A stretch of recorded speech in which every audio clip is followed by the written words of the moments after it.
Welcome to Access Utah. I'm Tom Williams. Dr. Marc Berman has discovered the surprising connection between mind, body, and environment, with special emphasis on the natural environment.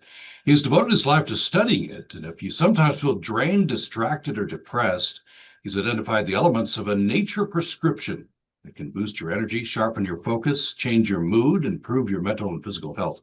He also reveals how central attention is to all these functions and how interactions with nature can restore attention. His new book is Nature in the Mind. It's both an introduction to a revolutionary new scientific field and a helpful guide to better living. Dr. Marc Berman is founder and director of the Environmental Neuroscience Laboratory, University of Chicago. He's the winner of the Association for Psychological Science Early Career Research Award and American Psychological Association Early Career Award. He's a professor and chair of the Department of Psychology at University of Chicago, as well as co-director of the Masters of Computational Social Science program. His work's been featured on CNN, NPR, many popular publications, including The New Yorker, New York Times, Wall Street Journal, Washington Post, Newsweek, National Geographic, and others. Dr. Berman, thanks for joining us today. Thank you for having me on the program. So, Nature in the Mind, interesting book. Want to jump in here. Let's start where you do in the book, in the preface. You talk about a seminal study, very important for you, very important for this field. It's called A Walk in the Park. Tell us about this. Yeah, so there had been some ideas that interacting with nature could be good for people's cognitive functioning. And many of these studies, they had participants interact with nature, maybe go for a walk in nature or look at some nature pictures versus walking in a more urban environment. Um, And what these researchers would do is they would ask participants, do you feel like the walk in nature improved your cognitive abilities? And a lot of people would say, yes, I felt like the nature walk improved my cognitive abilities. But it was very subjective. And not to say that subjective measures aren't beneficial. It's important how people subjectively feel about things. But I kind of wanted to sort of test these ideas in a more quantitative way. So I teamed up with Steve Kaplan, who is a very famous environmental psychologist, and John Janitas, who is a very eminent cognitive neuroscientist, and we designed some very rigorous studies to test whether interactions with nature really do truly improve our cognitive abilities. So what we did is we brought participants into the lab and we gave them a very difficult attention and memory task called the backwards digit span task. And what this task involves is that you would hear digits out loud, like 5, 6, 7, and then you need to repeat the digits back in backwards order. So say 7, 6, 5. At 3 digits, the task is very easy, but we keep increasing the number of digits up to 9 digits. At about 5 digits, the task gets very, very challenging. So we gave participants this backwards digit span task, and then we had them either walk in nature, so walk through the Ann Arbor Arboretum, or we had them walk in a more urban environment through downtown Ann Arbor. So participants went on this walk, and we did two other interesting things. We gave participants a GPS watch so we could track them to make sure they didn't just go to Starbucks, that they actually went on the walk. And we also took participants' cell phones so that they couldn't text or chit chat while they were on the walks. We wanted them to be very engaged on the walk. So participants went on these walks, and we also gave them a map of the walk. And then participants came back to the lab, and we assessed their memory and attention again with the backwards digit span task. And then a week later, participants returned to the lab. They repeated the whole procedure again, but if they walked in nature the first week, they walked in the urban environment the second week, or vice versa. So we had about 40 participants in this study, and what we found was pretty incredible, that participants improved by about 20% in their working memory and attention, an objective measure of working memory and attention from this backwards digit span task, after they walked in nature, but they didn't really show much of a significant improvement after walking in the urban environment. So I think our study was one of the first studies to really test whether nature can improve objective cognitive performance, and we found that it could in quite, substantial ways. Uh, so you're still studying this, right? It launched into environmental neuroscience, but just preliminarily for this discussion, what's going on there? Why did the people who walked in nature, perform better? Yeah, so we think there's a few reasons, but one of the main theories that we're kind of working under is called attention restoration theory that was posited by one of my mentors, Steve Kaplan, and his wife, Rachel Kaplan. And one of the key tenets to attention restoration theory is that humans have two kinds of attention. One kind of attention is called directed attention. That's the kind of attention where you as an individual person decide what you're paying attention to. So, Tom, presumably you're deciding to pay attention to me and what I'm saying, even though you could probably find other things in the environment that are more interesting than what I'm saying. And it's thought that this ability to direct attention is fatigable or depletable, that you can only focus your attention for so long before you become mentally fatigued and then you just can't focus anymore. And we've all had that sensation at the end of a long work day, maybe around 3 or 4 o'clock, where you might be just staring at the computer screen and you're just kind of mind wandering and you can't focus. That we would call as sort of a directed attention fatigue state. We think that humans also have another kind of attention that we call involuntary attention. Sometimes this is called bottom-up attention or exogenous attention. This is the kind of attention that's automatically captured by interesting stimulation in the environment. So bright lights, loud noises, those things automatically capture our attention, and you don't really have control over it. And it's thought that this kind of attention is less susceptible to fatigue or depletion. So you don't often hear people say, "Oh, I can't look at that beautiful waterfall anymore. It's just too interesting. I can't look at it." Or, "Oh, I can't watch this really interesting movie anymore. It's just too interesting. I have to shut it off." So the idea behind attention restoration theory is that if you can find environments that don't place a lot of demands on directed attention, while simultaneously having interesting stimulation to activate involuntary attention, you can restore or replenish this precious directed attention resource. And we think natural environments tend to meet this criteria of many natural environments, your local park. Um, you can kind of not use so much directed attention, as long as you feel safe in the area. And there's a lot of interesting stimulation to activate involuntary attention. Now, there's one other thing that I want to mention too, which is that we think the kind of stimulation that activates involuntary attention should be what we call softly fascinating. So, what do I mean by softly fascinating? By softly fascinating, I mean, when I look at that waterfall, it's very interesting. It captures my attention automatically, but it doesn't do so in an all-consuming way. I can kind of still mind wander and think about other things while looking at the waterfall. If I'm in Times Square, there's also a lot of stimulation that automatically captures my attention, but it kind of does so in a very harsh way and an all-consuming way where I can't really mind wander or think about other things when I'm in Times Square. So we think that the kind of stimulation that's necessary to get these benefits has to be softly fascinating to activate involuntary attention in a softly fascinating way and not in a harsh way. And we believe that a lot of natural environments have softly fascinating stimulation. Watching birds flying, watching tree leaves swaying, watching water ripple through a river. All of those things are interesting. They capture our attention. Maybe even looking at a campfire. They're all interesting. They all capture our attention, but they do so in a softly fascinating way. Hmm. Maybe this would be a good time to bring in your fascination with trees. You write about this in the book. So starting with some blue spruces on your grandparents' property in Michigan, right?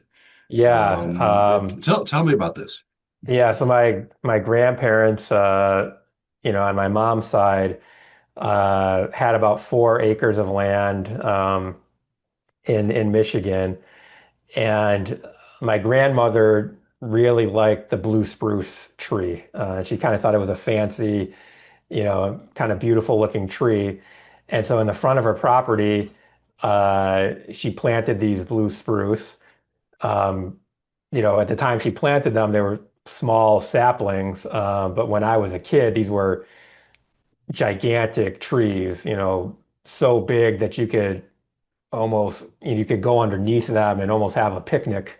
under them. They were so large and so wide.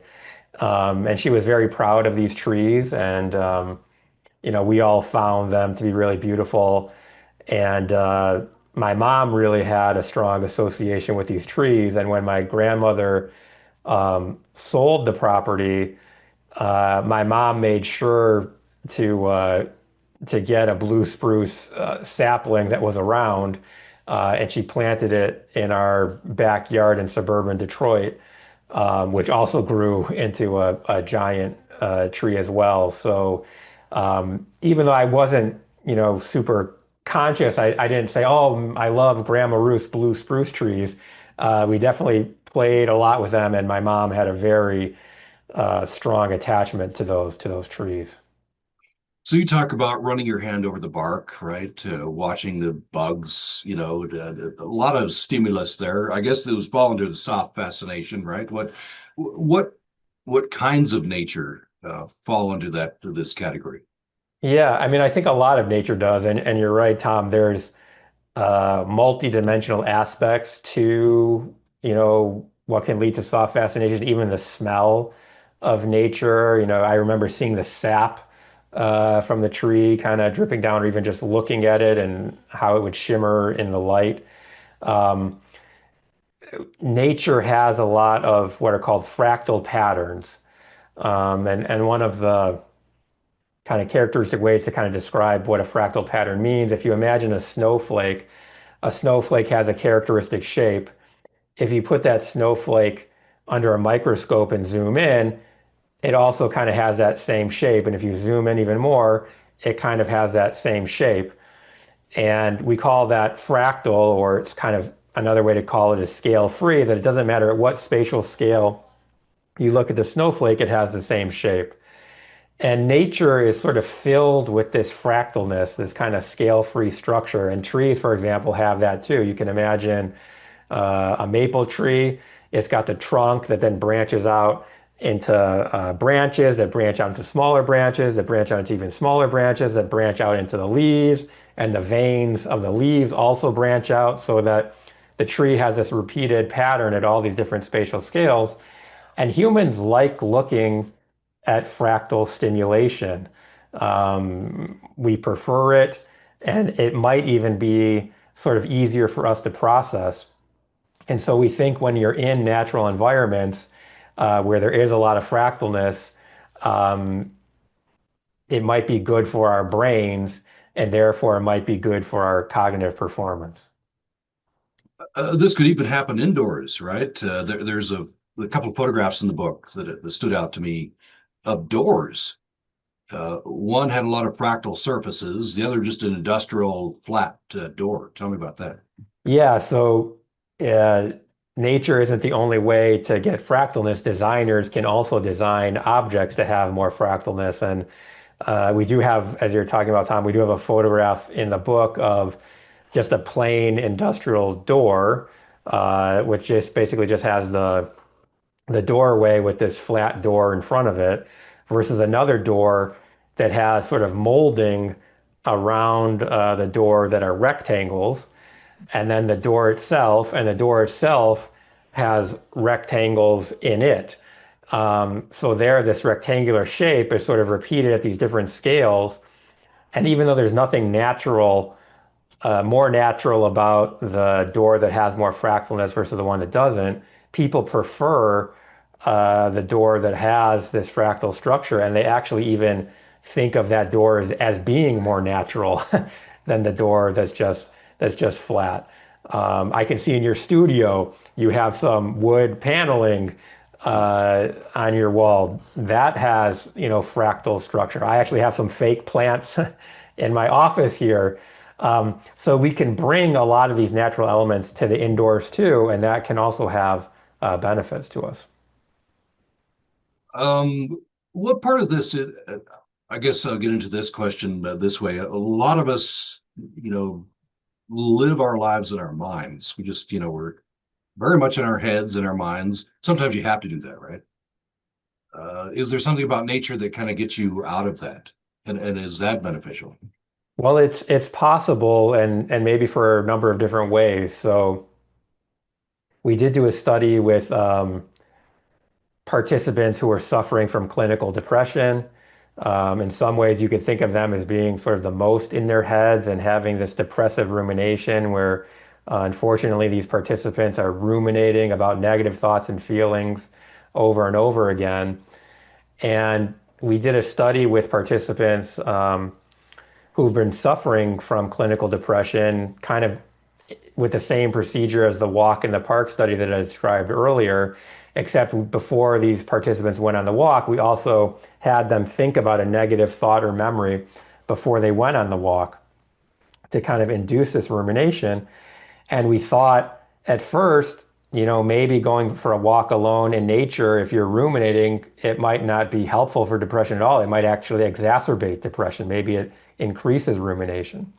But we found actually just the opposite. The effects of walking in nature for these participants who are suffering from depression had stronger effects. So their memory and attention actually improved more than our non-clinical sample when they went for the walk in nature. So it was very, very beneficial to them. So why is that so beneficial? Well, if you're suffering from depression and you're ruminating so much, it hurts your attention and it hurts your ability to focus. And if interacting with nature improves your ability to focus, improves your ability to direct attention, we think that's one reason why it can be very beneficial for people suffering from things like depression and anxiety. We also find that when people interact with nature, they actually tend to think less about themselves and more about others. And we think that's very interesting that, and even in nature, often there's not as many people around, but people actually think more about other people in these environments, which made people sort of less inwardly self-focused and sort of more attentive to the external world. And that could also be beneficial for things like depression, but it could also be beneficial in terms of thinking about improving cooperation or helping people to be less selfish and things like that.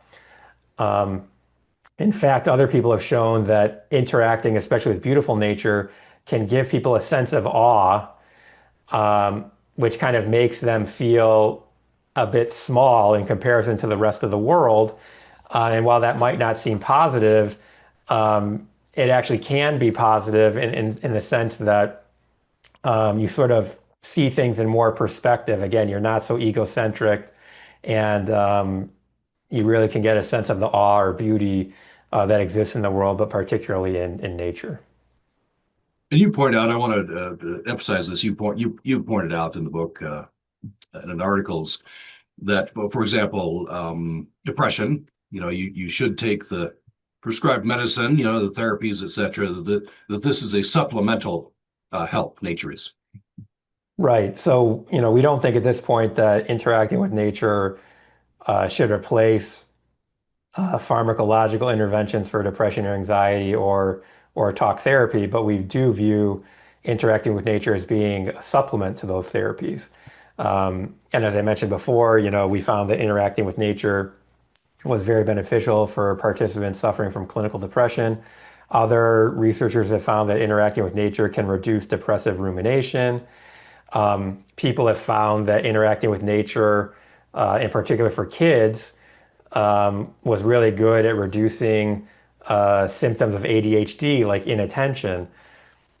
So we think that, interacting with nature, while not a silver bullet, can be used as a way to alleviate a lot of mental illnesses.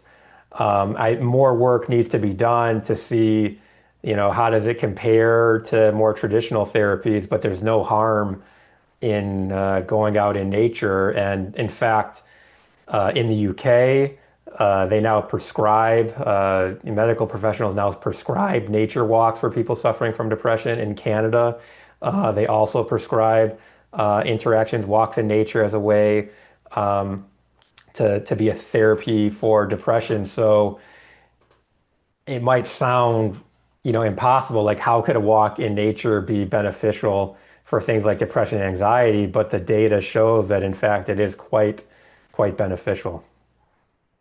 Let's take a break. We're talking with Dr. Marc Berman. The book is Nature and the Mind. We're talking about the field of environmental neuroscience, and exactly Dr. Berman studies how nature helps, how nature affects our mind. A lot of beneficial effects. We'll talk more about it following this brief break. Thanks for listening to Access Utah. I'm Tom Williams. We're talking with Dr. Marc Berman. He's founder and director of the Environmental Neuroscience Laboratory at the University of Chicago, author of the new book, Nature and the Mind. So, Dr. Berman, I think you mentioned in the book O. Henry's story, The Last Leaf. I think many of us familiar with this. Main person in the story has a friend who's um, dying, or at least they think they're dying, and they're going to wait until that last leaf through the window falls, and then they're going to give up, right? And so in the story, this friend paints a leaf, right? And the friend ends up having the will to live. I guess what that's leading me to is if nature is medicine, what's the dosage? It's looking at a tree through the window, or do you have to get out into nature, and how much? Yeah, it's a great question, and I think it's a little bit of all of that. So maybe I'll start with um, one of the most impressive studies that was done in the 1980s by Roger Ulrich. And Roger Ulrich was studying a single hospital corridor in a hospital in Philadelphia, and he was looking at patients' recovery from gallbladder surgery. And it so happened that on this single corridor in this hospital in Philadelphia, some hospital rooms just happen to have a view of some nature, like some trees or some bushes. And then other rooms on the hospital corridor had views of just like a brick wall or asphalt. And what Ulrich found is really incredible that the patients who had the views of nature, they recovered from gallbladder surgery about a day earlier, and they used less pain medication than the patients who had the view of the brick wall, which is just incredible. And, listeners might be thinking, well, maybe the people that had the nature views were healthier or wealthier people or more educated.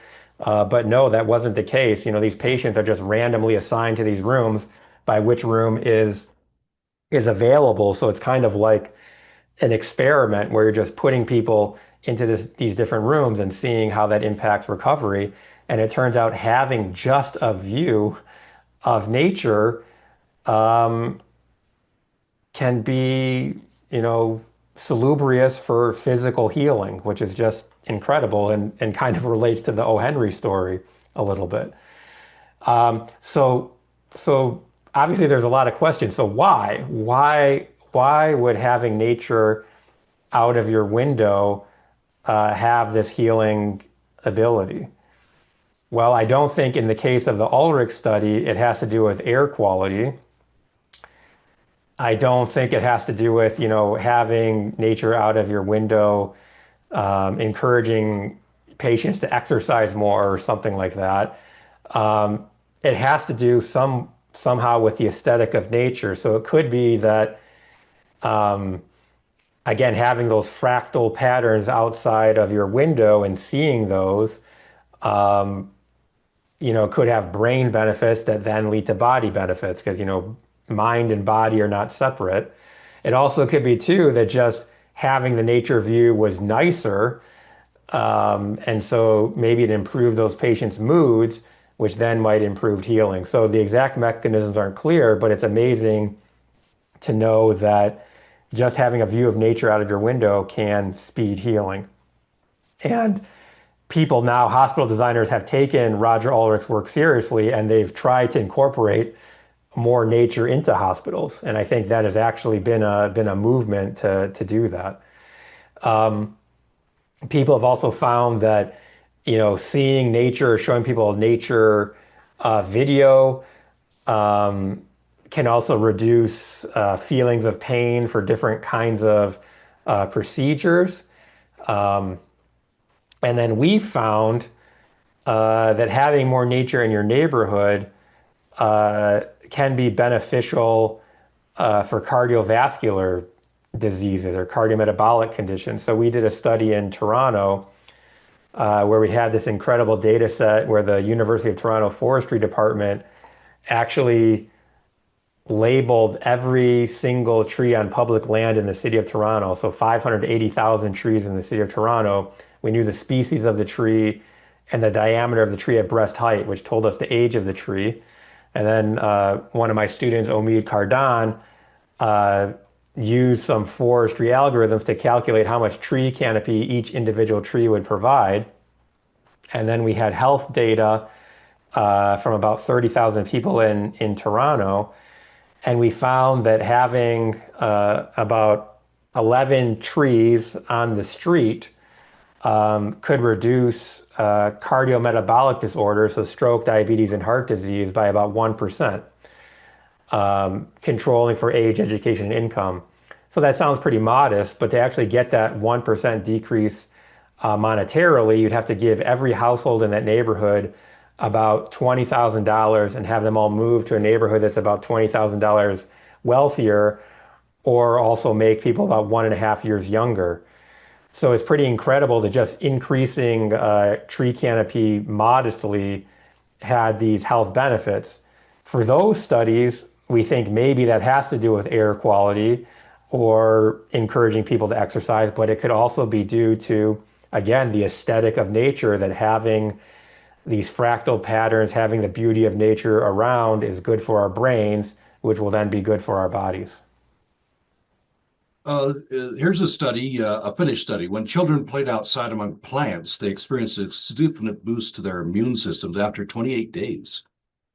That's incredible. Yes, yeah, that's incredible too. And for those studies, there might be another element which has to do with the microbiome, or the little microbes that are in nature. So when these kids were playing outside in nature and getting their hands in the dirt, um, some of these microbes are entering the body through the nose, but they're also probably putting their hands in their mouth a little bit too. So they're ingesting some of these microbes, and these are good microbes that actually help to boost immune function. So these kids had better immune responses and were less likely to get sick. So here's just another added benefit of having nature, that it can actually improve the immune system as well. Here's one. Exposure to natural light benefits eye health. Nature can improve your eyesight. Yes, so people find that going outdoors more and exposing yourself to natural light actually reduces myopia and the need for glasses. And again, it's just incredible. And this is really important because as so many of us, and especially kids, are now staring at screens at close view, rates of myopia are starting to rise.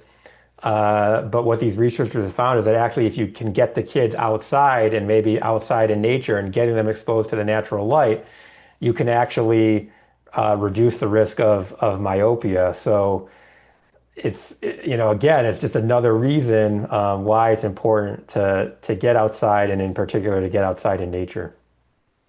We talked about attention, right? The importance of attention and the deficits of attention. Uh, Tell me a little bit more about how nature improves our focus. Yeah, and we should also start too with sort of our inability to focus as well, maybe now compared to how we used to focus. There have been some ideas that globally people's attention spans have kind of shrunk. So, for example, these researchers found that the popularity of movies, like the top selling movies. It used to be that a top selling movie would be the top movie for about 5 months, and now that's being reduced to 3 months. Or that hashtag tweets from Twitter, the top ones used to last for 20 hours, now they only last for 11 hours.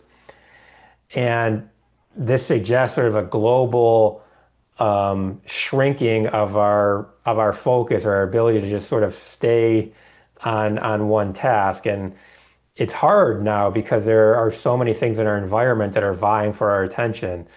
Social media, surfing the internet, streaming services, all of these things are vying for our attention and trying to capture our attention and not let it go. I don't want to vilify these corporations, but they make money from keeping you on your devices for as long as possible. And we and others think that that is very problematic for attention. And in fact, other researchers have shown, for example, people that are what are so-called multimedia multitaskers, so people that are sort of surfing the web while texting, um, that doesn't sort of train our attention and make us better at attention. It actually hurts our attention and makes it more difficult to focus. So humans now are having a lot of trouble focusing. And you might think, well, what's so important about that? Yeah, I'm not as productive at work, or maybe I won't do as well at school, but you know, maybe that's not such a big deal. But we actually think that this ability to direct attention and to focus, it's not just about doing well in school or being productive at work. It's actually also about self-control and aggression and meeting our goals, that we think this ability to direct attention is important for resisting impulses, not acting on urges, being more cooperative, being able to plan for the future. And when our attention shrinks, people become more irritated. They don't plan for the future as well. They become more impulsive and they may even become more aggressive. So we think attention is really, really critical for successful human functioning. And a lot of modern technology is kind of depleting our attention. But luckily, we're finding that interacting with nature can restore or improve our attention. So, I'm not advocating that people throw away their devices, but I am saying that a lot of activities that people think are restful, potentially like scrolling the internet or scrolling through your social media feed, a lot of people think that that's sort of a restful activity. And we're saying, no, that isn't a restful activity, it's actually depleting. And when you feel like you can't focus, and you're mentally fatigued, don't go on your device. We recommend that you actually go out in nature, interact with nature. I'm recalling I think you describe a friend in the book who went from on their daily jog, went from iPod to iPhone, right? A lot of us remember when we did that transition. And with the iPod, it was music, playlist, whatever. When she went to the iPhone, it was everything. She brought everything with her, right, on the jog, right?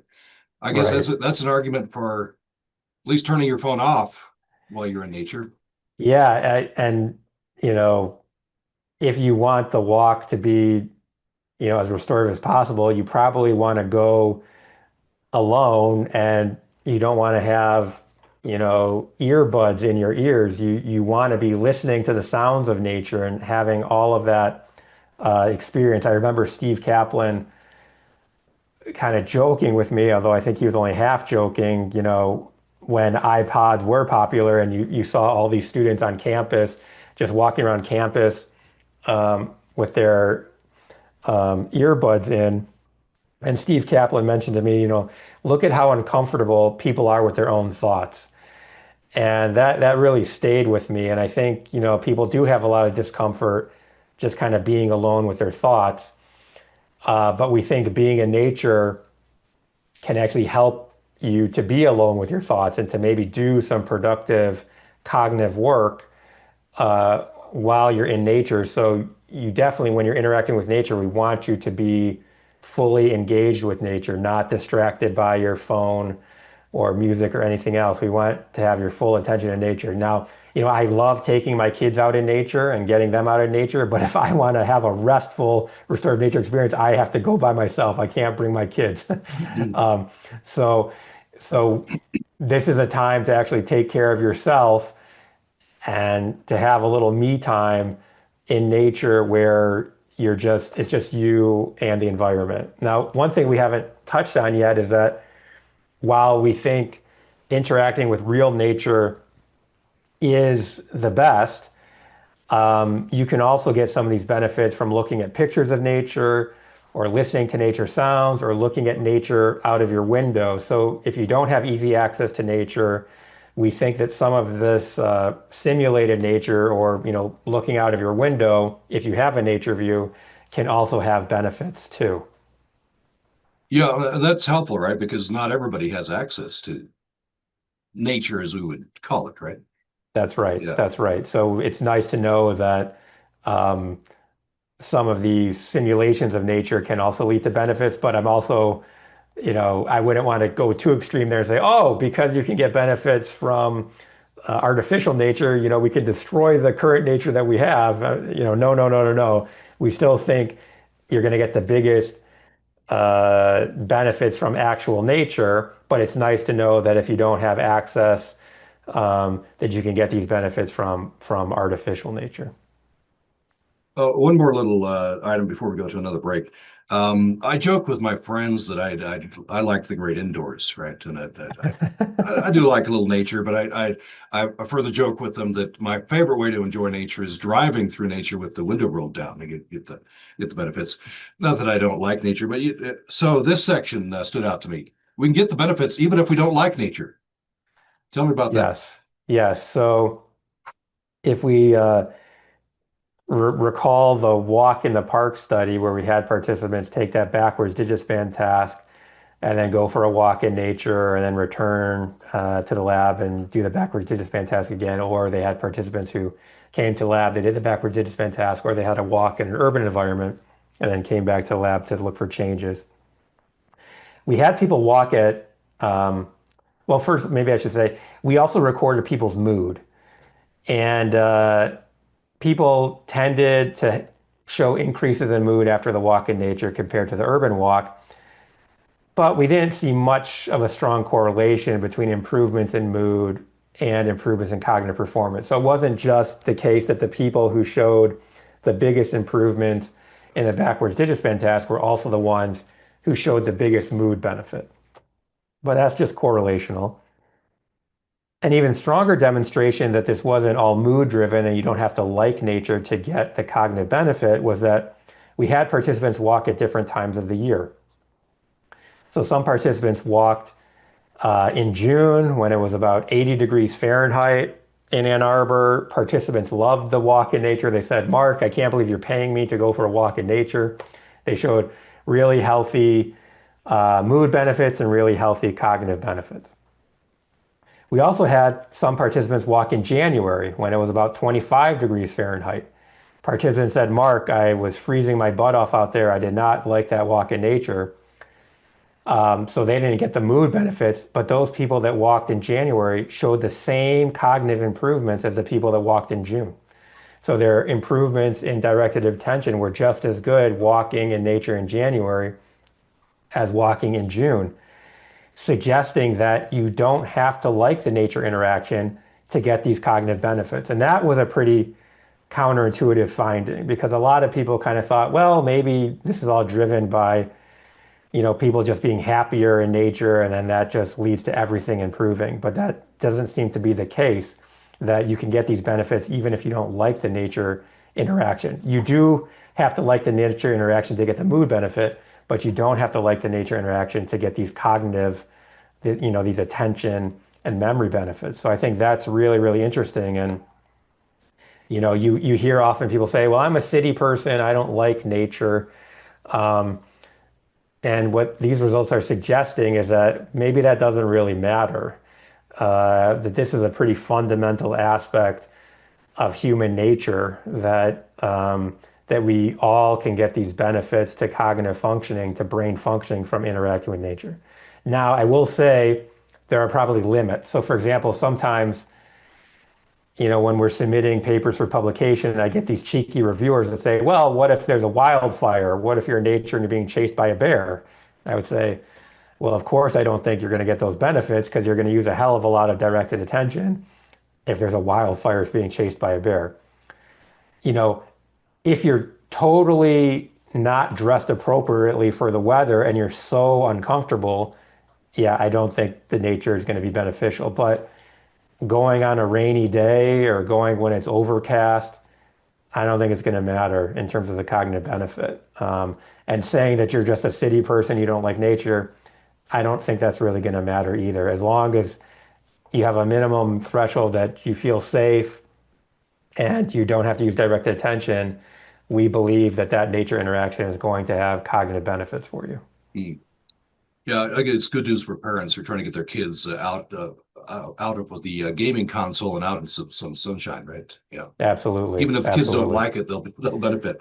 Uh, Absolutely. And maybe it's kind of like broccoli, yes, yeah, you're it right. might not taste great, but it's good for you.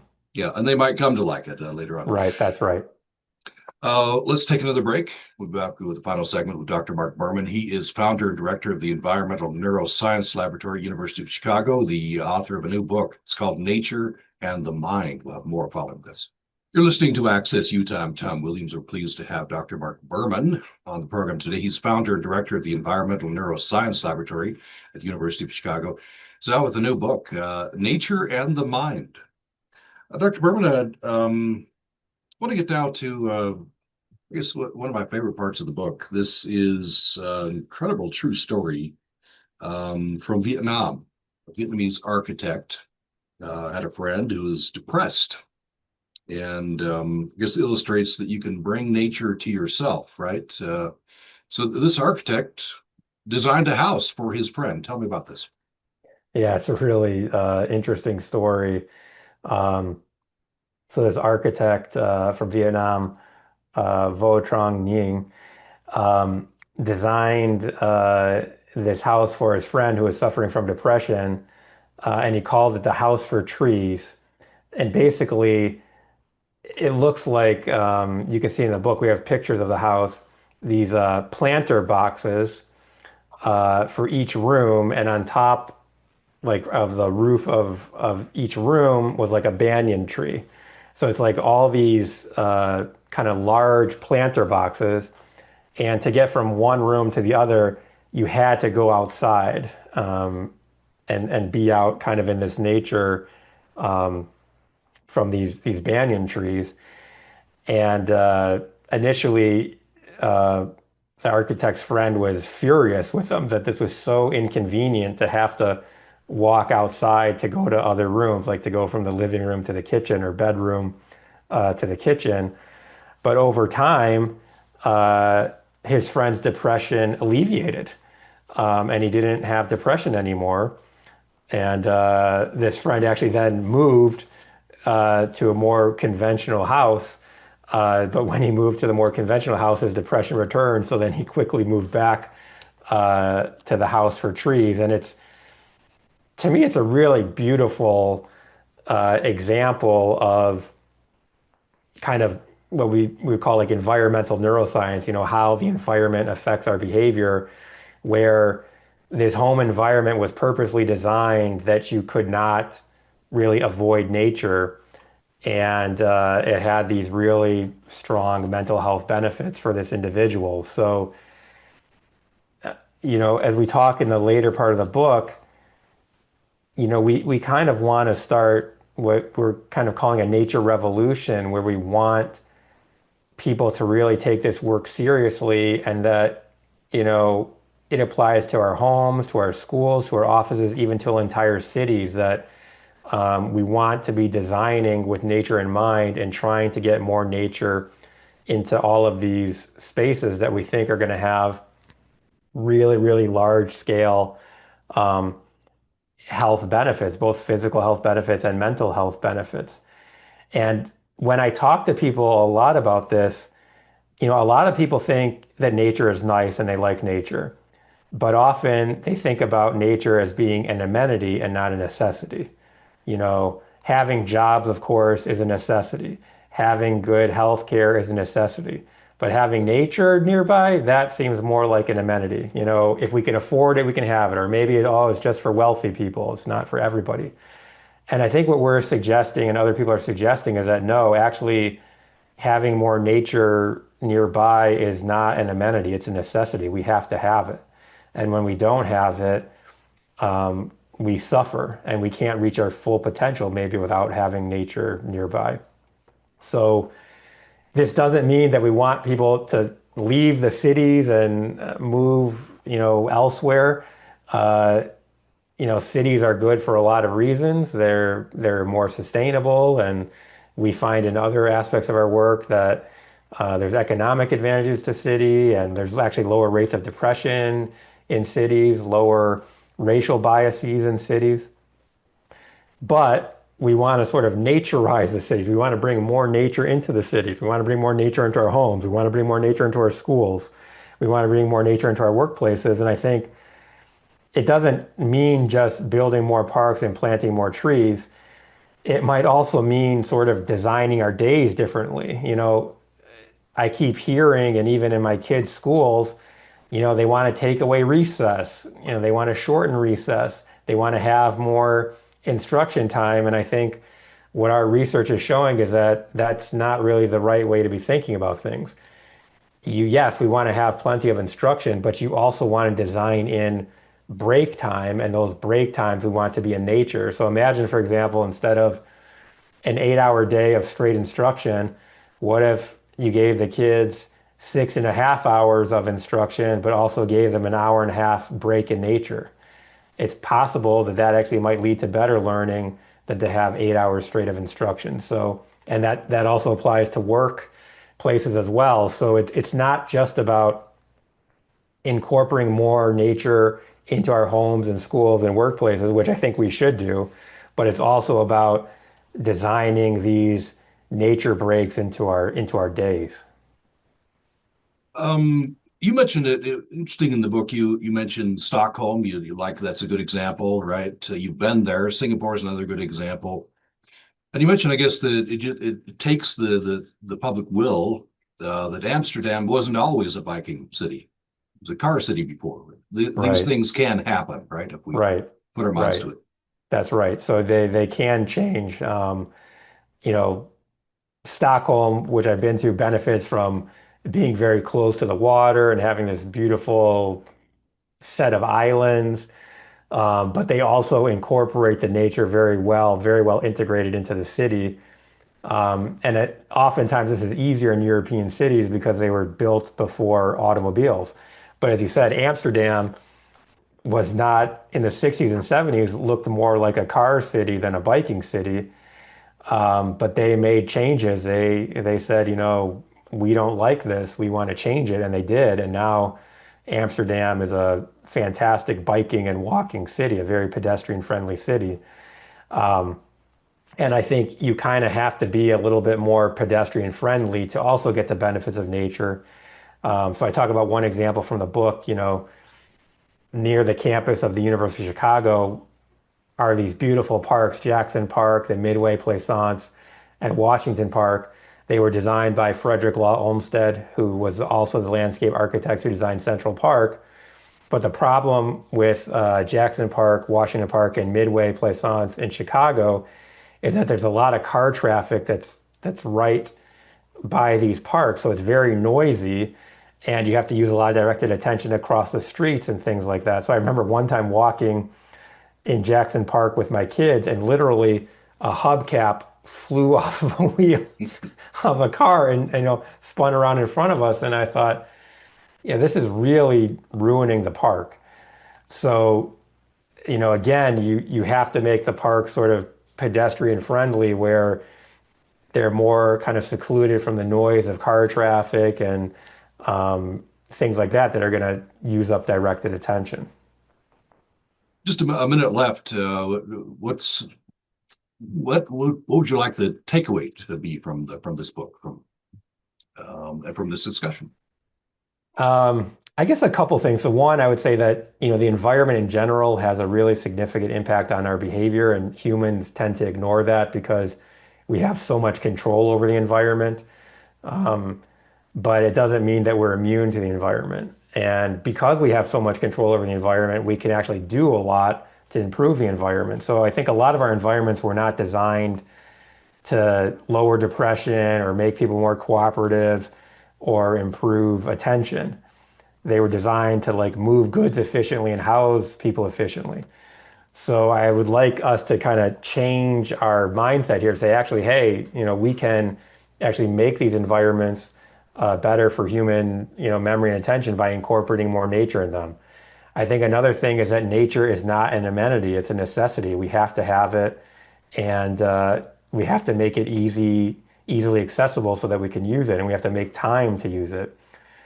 I guess another thing to say is like when we're mentally fatigued, scrolling the internet or scrolling your news feeds and social media is not going to be restorative. When you feel mentally drained or fatigued, it's best to go for the walk in nature, and you don't have to like the walk in nature to get the benefit. Well, interesting discussion, interesting book. Dr. Marc Berman is founder and director of the Environmental Neuroscience Laboratory, University of Chicago. The new book is Nature and the Mind. Dr. Berman, thank you so much. Thank you so much for having me on the program. And thanks everyone for listening to Access Utah.